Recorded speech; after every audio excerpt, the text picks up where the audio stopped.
Dear friends, in a real fly-by-night maneuver, I was within minutes of the announcement, and this is true, within minutes of the announcement, transferred from Rostov in the south of the state of Lower Saxony to Bremerförde in the north of Lower Saxony.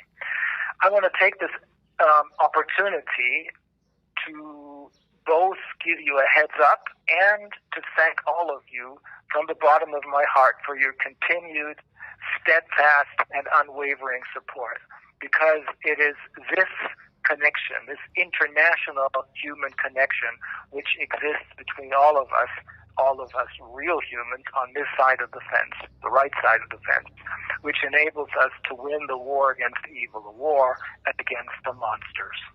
We are the cavalry, the only functioning cavalry. No one else is.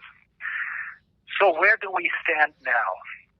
In my crazy fake case, we have, of course, appealed the verdict, and to file the detailed appellate brief, we have 4 weeks.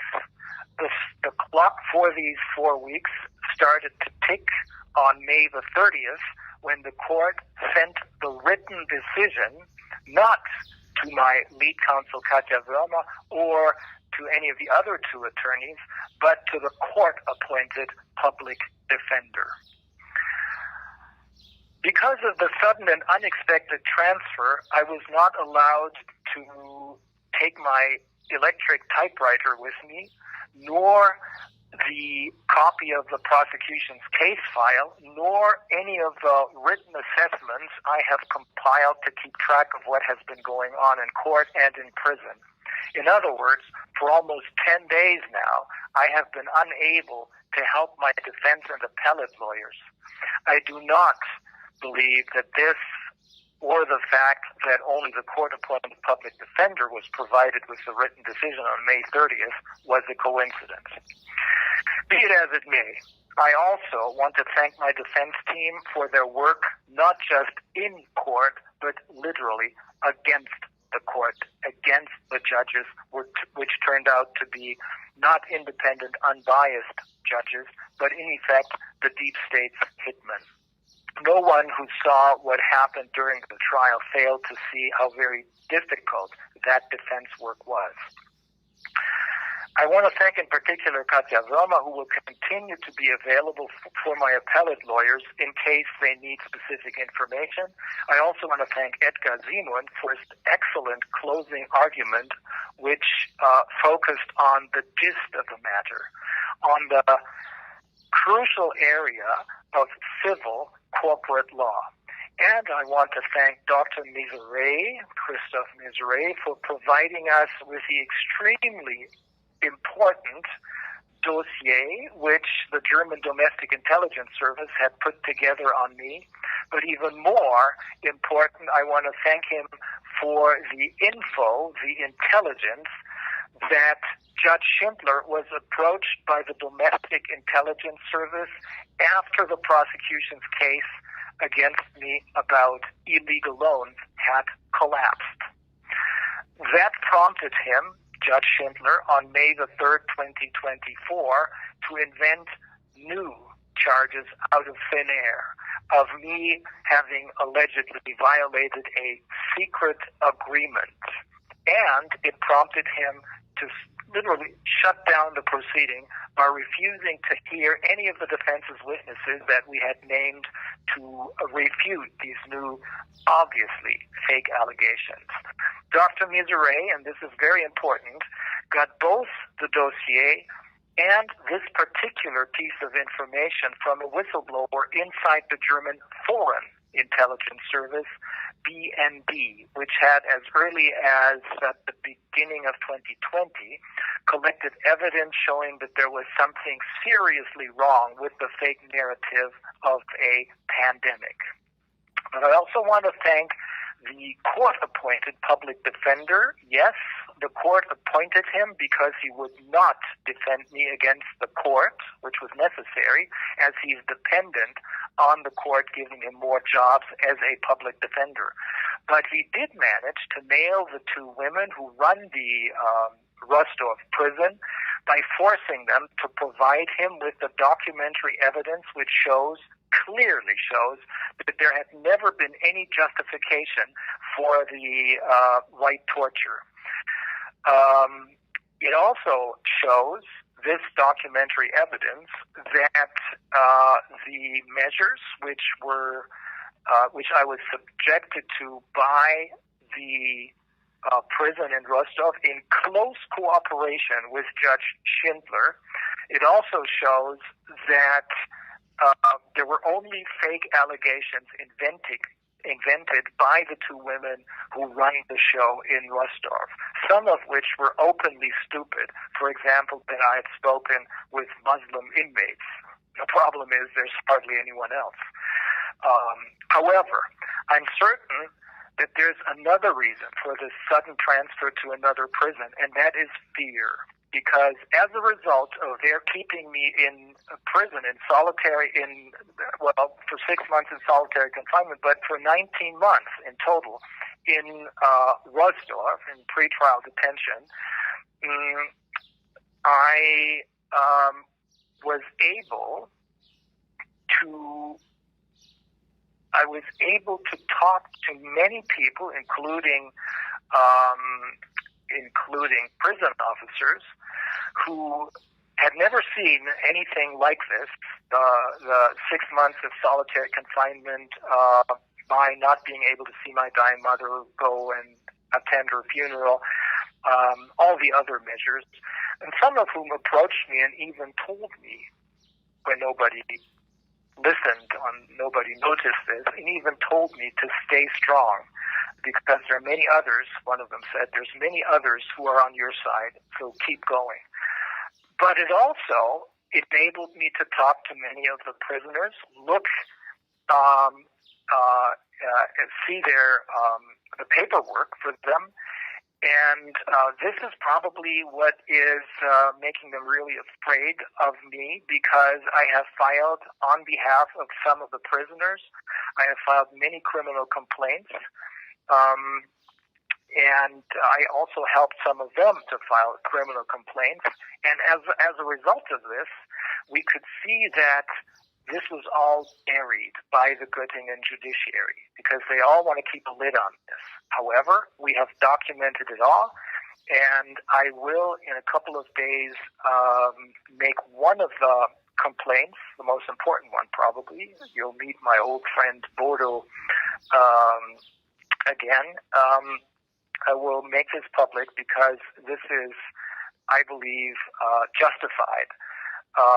Because you'll see that there's, in the medical department in particular, there's a lot of very, very strange medical and psychological experiments going on that kill and maim prisoners. This is always hushed up so that the public in Göttingen will not know anything about it. So we're going to have to change this. So much for that one. As far as the decision, the written decision by Judge Schindler is concerned, there are no surprises. He ignores everything that we, based on the content of the prosecution's case file, argued with respect to the German domestic intelligence service, controlling the entire fake case from beginning to end in order to take me down for my pandemic exposure work. He ignores this, claiming that this is all conspiracy theory that he doesn't need to bother with. This, of course, is even more true if the German intelligence service uses agents to make them, the agents, commit crimes in order to blame these crimes on others who use these crimes to file criminal complaints against others. What am I talking about? Well, there's a number of rulings, both by the German Supreme Court and by the German Constitutional Court, which both agree that if the domestic intelligence service uses agents to incite others to commit crimes, such crimes are deemed to be crimes committed by the state or the federal government and cannot be prosecuted. Again, this of course, is even more true if the German intelligence service uses agents to make them, the agents, commit crimes in order to blame these crimes on others, or use these crimes to file criminal complaints against others.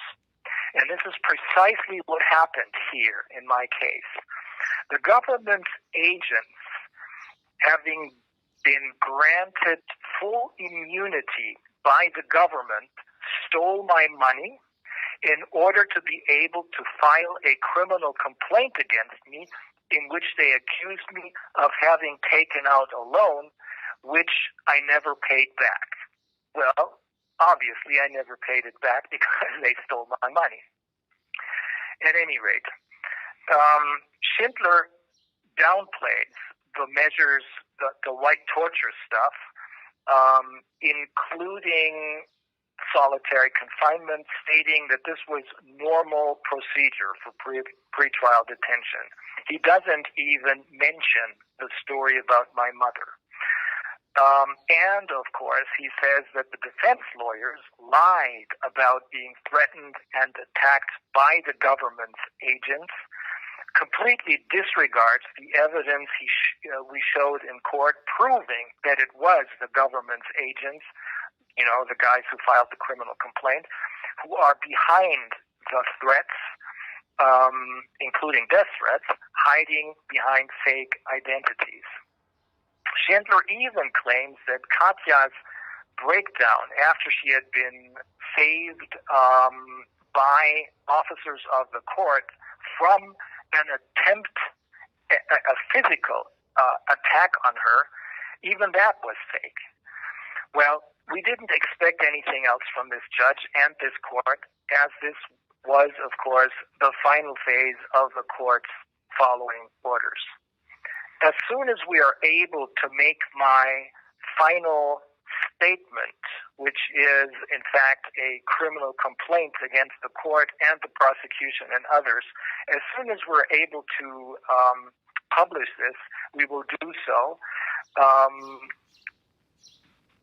But the problem is that the publication of this final statement and criminal complaint was slowed down by my sudden and unexpected transfer to another prison, as I have not had any access either to my typewriter or the prosecution's file, copy of the prosecution's file, or my own notes.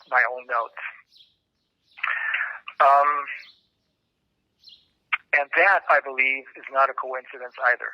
At any rate, I'm still standing, and nothing will change that, because I am convinced that right now, in all this chaos that seems to be consuming this planet, we, and I in particular, need to stay calm and focused and realize that almost all of this chaos is staged and just an illusion to put us in panic mode. This is psychological warfare. I've said this many times before. And we, the humans, the real humans on this side of the fence, know and sense this. And we know that we'll need to take responsibility for our own lives very, very soon, as the crash is now imminent. It will be up to us to bring the monsters to justice, and that we will do. Let us finish the job. We can and must do it, I believe. Once again, I want to thank you all for your incredible and incredibly moving support. I will keep calm and focused, and I'll do my best to strike back when the time is right. That, I think, is very soon. There's a song by Otis Redding that puts me in the right mood, and that is Sitting on the Dock of the Bay. And there's another song by a group called Empire of the Sun, I think it's a one-hit wonder, whose title is We Are the People. That reminds us who's the boss. I'll see you all soon.